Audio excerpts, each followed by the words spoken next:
YouTube channel. आज का जो हमारा टॉपिक है वो कनाडा टूरिस्ट वीज़ा के रिलेटेड है। कनाडा टूरिस्ट वीज़ा और जिसे विजिटर वीज़ा हम कहते हैं उसकी जो लेटेस्ट अपडेट है मैं आप लोगों को वो प्रोवाइड कर रहा हूँ कि लास्ट 1 वीक में जो रिजल्ट आया कनाडा का कि सबकी सेम रिफ्यूज़ल आ गए। लाइक 2 लाख प्लस एप्लीकेशन थी जिनको वो रिफ्यूज़ल आई है। जो उसमें वो भी लोग थे जिनका यूएस का वीज़ा लगा था, इसमें वो भी लोग थे जिनका जो है यूएस का वीज़ा लगा हुआ था, सॉरी, और इसमें वो भी लोग थे जिनका कनाडा का वीज़ा जो रिन्यू होना था, और इसमें वो भी लोग थे जो स्टडी वीज़ा वाले थे। इसमें वो भी लोग थे जो बिजनेसमैन थे। ये उन 3 से 4 कैटेगरीज के जो लोग थे उनको ऑटो रिफ्यूजल मिली है और 2 लाख प्लस मिली है।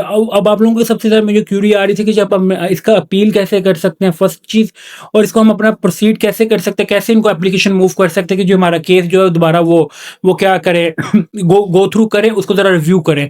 फर्स्ट ऑफ ऑल कि आपका पहला प्रोसीजर ये होना चाहिए कि आप लोगों ने जो बैंक स्टेटमेंट अटैच किया है। बैंक स्टेटमेंट का मतलब जो आप लोगों ने जो बैंक स्टेटमेंट अपलोड किया है, लाइक ए 5 मिलियन की बैंक स्टेटमेंट आप लोगों ने अपलोड कर दिया। जब आपने दोबारा अपील के लिए जाना चाह रहे हैं, अब दोबारा उनको रिव्यू के लिए कहना चाह रहे हैं, तो मेक श्योर कि आप लोगों ने जो चीज़ अपलोड किया आपके उतना बैंक बैलेंस जो है वो है भी अवेलेबल है, या उसमें से आपने लोगों ने कुछ 1 या 2 लाख रुपया क्या कर लिया उसमें से विड्रा किया। अगर आप लोगों ने विड्रा किया तो देन इट्स मीन कि आपकी जो अपील है इसमें रिफ्यूजल है। अगर आप लोगों के जो डॉक्यूमेंट्स ऑलरेडी अपने कनाडा की फाइल में अपलोड किए हैं, जिसमें आपका CNS वो ये चीज़ें सेम है, जिसमें आपके बिजनेस डॉक्यूमेंट्स होते हैं, आपके एम्प्लॉयमेंट लेटर होते हैं और आपकी बैंक स्टेटमेंट होती है। अगर आप सैलरी जॉब वाले थे तो उसके लाइक जॉब वालों के लिए क्या होता है कि आप लोगों ने एम्प्लॉयमेंट लेटर जो अपलोड किया, लास्ट 3 मंथ की सैलरी स्लिप, क्या आपकी जॉब अभी स्टिल कंटिन्यू है, आपकी बैंक में जो सैलरी आ रही है। अगर आपने कैश इन हैंड में अपनी सैलरी शो किया, अपने फर्दर जो, क्योंकि वो सैलरी अगर आप फर्दर आप लोगों को उसको उनको डॉक्यूमेंट्स रिक्वायर्ड होंगे, वो आपसे डिमांड करेंगे। आपने रिव्यू का इसका प्रोसीजर क्या होता है, फर्स्ट ऑफ ऑल कि आप एडिशनल डॉक्यूमेंट्स में जाएं। मैं आपको थोड़ा सा बता भी देता हूँ। आप लोगों ने एडिशनल डॉक्यूमेंट्स में जाना है एंड आपने क्या करना है कि उसको अपने एक एप्लीकेशन में लिखनी है, राइट करनी है कि मेरा ये डेट को मैंने कनाडा का जो है वीज़ा अप्लाई किया था और आफ्टर इतने दिन बाद मेरा डिसीजन आया। ये जो है मैं इसको अपील, अब आप अपील पे जाएंगे, उसमें रिव्यू करेंगे।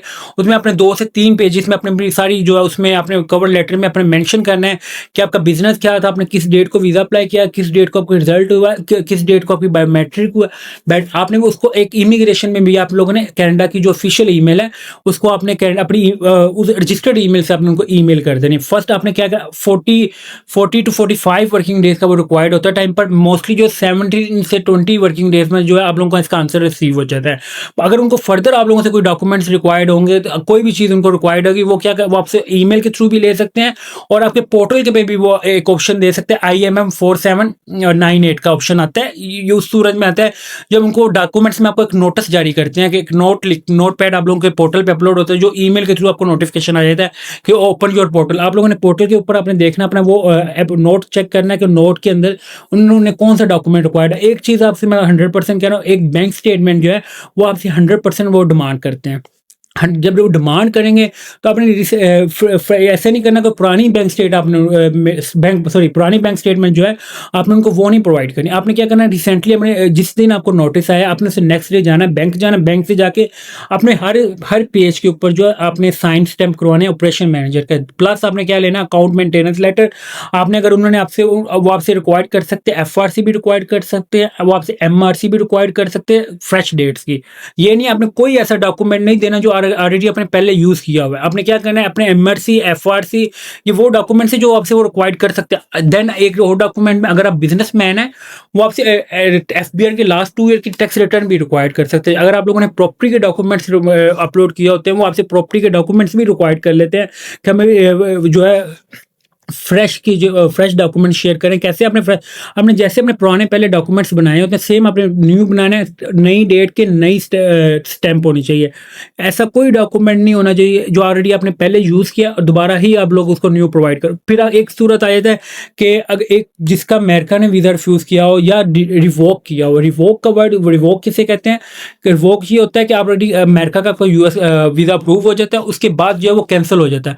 वो इसका आपसे आंसर पूछते हैं कि आप लोगों ने इसका आंसर क्या दिया। आप लोगों ने क्या करना, अपने पहले अपने 2 से 3 पेजेस का उसमें मेंशन करना है, मैंने इस डेट को अमेरिका का अप्लाई किया था। अगर आप लोगों को रीज़न पता है रिवोक की, तो आपने मेंशन करनी है कि ये, अगर आप कहेंगे ना हम इसको वो कर दें मिसमैच का, अगर आप लोगों की रीज़न और जो आंसर है वो मिसमैच हो गया, तो देन आपका ये अपील है ये भी ज़ाया। अदरवाइज़ आप लोग कहते हैं कि जी नहीं हमारी अपील भी जो है वो प्रूव नहीं हो रही, तो देन इसका क्या प्रोसीजर है, देन आप लोगों ने क्या करना होता है, आप पहले 2 से 3 दफ़ा जो आपने इमिग्रेशन को ईमेल्स करनी होती है, और थ्रू आप एक ईमेल भी करनी है आपने, और एक पोर्टल के अंदर अगर एक बात तो ऐड एडिशनल डॉक्यूमेंट्स का ऑप्शन आ रहा था ऊपर, आपने अपने क्या करना है, ऐड डॉक्यूमेंट एडिशनल डॉक्यूमेंट्स में भी आपने कवर लेटर जो अपना वो जो नोट लेटर आपने रिक्वेस्ट जो आप कर रहे हैं, आपने वो भी इनको पुट कर देनी है। एंड अपने ऑफिशियल ईमेल पे अपने लाइक 2 से 3 दिन बाद, जो हर 2 से 3 दिन बाद आपने इनको रिमाइंडर देने हैं।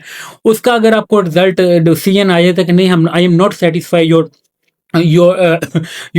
रिक्वेस्ट, देन आपने क्या करना है, then you will contact for Canadian lawyer. Lawyer के साथ हम कैसे कॉन्टैक्ट कर सकते हैं, आप लोगों को ऐसा नहीं है कि आपने फिर किसी एजेंट या कंसल्टेंट पाकिस्तान का कनाडा के लॉयर से कोई कंसर्न नहीं है, ना मेरा है। मैं खुद एक अगर बात करूँ अपनी, अगर मैं बात करूँ तो मेरा भी नहीं है, ना किसी एजेंट या कंसल्टेंट का। आप लोगों ने डायरेक्ट अपने लिंक्डइन ऐप से अपने एक लॉयर हायर करना है, उसको कोई पैसे पहले अपने पे नहीं करने। फर्स्ट ऑफ ऑल एक चीज़ मैं आपको बता दूँ, और मैक्सिमम आपसे वो 15 से $2000 चार्ज करता है। देन आपने उसको अपना केस प्रोसीड करना है, वो आपसे कवर लेटर, आपके ईच एंड एवरीथिंग जो है वो डॉक्यूमेंट आपसे रिक्वायर्ड करेगा। देन वो केस आप में किस में प्रोसीड हो जाएगा, कोर्ट में। कोर्ट में जब प्रोसीड हो जाता है, इट्स मीन वो कितना टाइम लगता है, 3 to 6 month. With in 3 to 6 month आपका प्रीवियस रिफ्यूजल टू अप्रूव हो जाता है। पर उसके लिए मेक श्योर ये होना चाहिए, जो आपने ऑलरेडी डॉक्यूमेंट्स जो हैं, जिसमें बैंक स्टेटमेंट एक मेन डॉक्यूमेंट है, उसमें आपने पेमेंट जो विड्रा नहीं करनी जब तक आप लोगों का डिसीजन नहीं आ जाता, प्रीवियस रिफ्यूजल टू अप्रूवल। ये ईच एंड ये सारा प्रोसीजर है। फिर भी आप लोगों का एक इशू आ रहा है कि हमने कौन सी ईमेल हमें रिक्वायर्ड, मैं आपको नेक्स्ट वीडियो के अंदर जो है मैं ईमेल भी आपको दे दूंगा, एंड मैं आपको एक अपील जो है लाइव करके दिखा भी दूंगा। आप लोगों ने पहले ट्राई करनी है, आप लोगों को थ्रू आप लोग खुद अपील करें, उसका ही आपको लोगों को वो आ जाए डिसीजन आ जाए। इन केस नहीं आता, then you will contact for immigration lawyer के। अब वो इमिग्रेशन लॉयर अपने कनाडा का ही हायर करना, पाकिस्तान का नहीं करना।